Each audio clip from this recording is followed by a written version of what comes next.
Hey everybody, thanks for tuning in again. I'm Todd Ersley with the My Shop Assist project management software and the Do It for a Living podcast.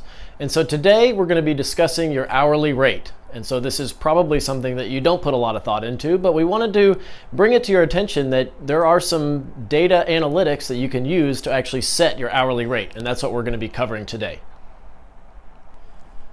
So the purpose of this episode is to really ensure that your hourly rate is sufficient to keep the business running. We want you to set your rate based on actual data versus just, your feelings of what you think it should be set at. Now, we want you to price yourself based on your knowledge and your experience in the market, but we don't want you to be the absolute cheapest option for all of the consumers. And again, we want you to be thinking about operating like a business, not as a hobby. So how do you determine this effective hourly rate? First, you'll need your total overhead expenses. And so this is things like your rent, your utilities, your insurance, your total annual payroll expense. So this is how much you pay all of your employees.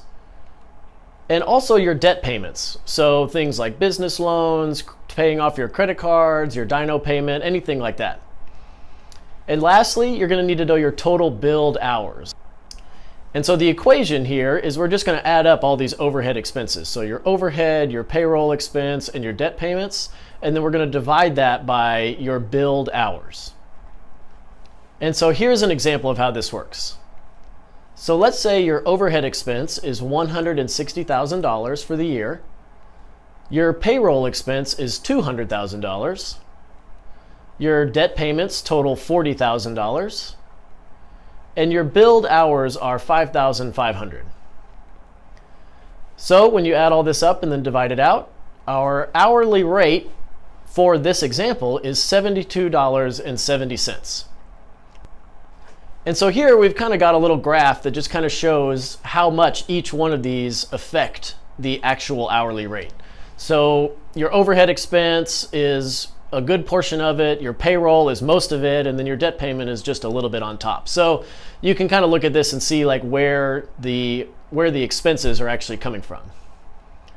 And then at the end, we want to be adding in any profit. So this is kind of your buffer, or it may be your own pay, depending on if you pay yourself as the owner. But it's just a number that we want to add on at the end to ensure that we're charging enough. So take a look and see how your effective hourly rate from this equation compares to your actual hourly rate that you charge customers. You want a pretty good buffer here just for things like warranty comebacks. If something's actually takes longer than you expected, there's a lot of unknowns. So you want to have a pretty decent buffer. For this example, if our effective hourly rate comes out to $75, we want to be at least $95, maybe $100, and that will just ensure that you have enough buffer to protect yourself from any unknowns. So if this effective hourly rate number actually comes in above what you're charging right now for your actual hourly rate, you're definitely not charging enough, and you're going to need to raise your prices, because that pretty much means that you're not even charging enough to cover your expenses just to keep the shop open. So there's some things you want to consider when adjusting your hourly rate. You can always just do an experiment and see what happens if you raise it $10. Over the many years of doing this, we have advised pretty much every shop that we visit to just go ahead and raise their rates and see what happens. And to this date, we haven't had a single issue where they come back and say, man, the work really dropped off, or my customers really complained. It actually ended up never hurting them.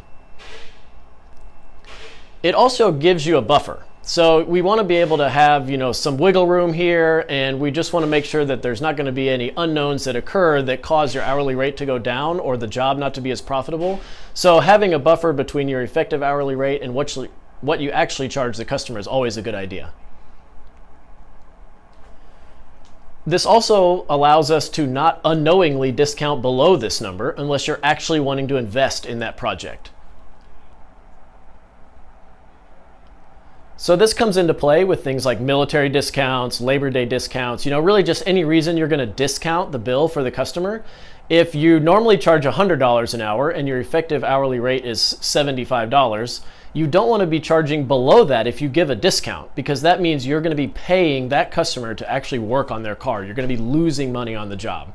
Now, again, if it's a build that you're going to be advertising, you're using it as a marketing tool, you can discount it to whatever you want. But if you're going to be offering frequent discounts or really just any benefit back to the customer, you don't want to go below the effective hourly rate threshold.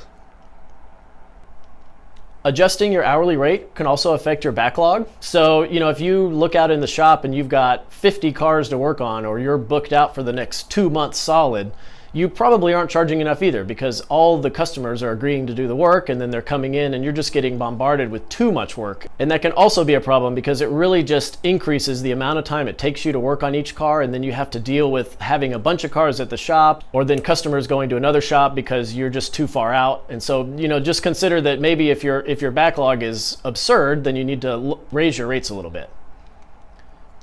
And it also affects estimate conversion. So this is kind of with the same realm as the backlog. You probably don't want to have 100% of your estimates converted to sales. While that sounds like a good idea, that means that you're probably leaving money on the table. And so you just kind of want to get into a comfortable position where, a good number of estimates are converting into sales and you're able to keep the shop busy and your backlog just at a pretty steady spot. And so to represent this, we're going to pull up a picture here that tuners may be familiar with. And so this is really an MBT curve, so effects of timing on engine torque. And as you can see, as you increase the timing, the percentage of torque will increase, but then it reaches a threshold and it actually starts to be diminishing returns. The same thing actually happens with your hourly rate on your profit. And so as you can see in this example, let's say you currently are at $90 an hour for your hourly rate. Well, if you raise it $100 an hour under this curve, the profit is going to go up, your revenue is going to go up, you may have less cars to work on, and you may say, hey, I've raised it $10. What happens if we go to 110? You raise it to $110, and so now your profit goes up again. You have no headaches at the shop, that's running good, you're making lots of money, everybody's happy. And so you say, oh, well, you know what? Let's go ahead and raise it to $120 an hour. And that may be the point at which you're not getting nearly enough estimate conversions, or your backlog may be just too small, you're not comfortable with how short it is, and you'll see that your profits are actually going to go down. So then you bump it back down to $110 an hour. So what this demonstrates is that we don't want you to be afraid to raise your hourly rate. You need to be getting paid a decent amount for the work that you do, the knowledge you have, the experience. You've been working on the cars for many years, you may be an expert in the field, and so you need to get paid for it. You may also find that, hey, you raise your prices a little bit, it may weed out the bottom 20% that cause 80% of the headaches at your shop. So, don't be afraid to raise it. You can maybe even raise your hourly rate on just a few of the tasks that you work often, or maybe for jobs that you don't really want to work on. You can just kind of price yourself out of the market. But we just want to really stress that, hey, we want you to be getting paid for your skills and your experience in this industry.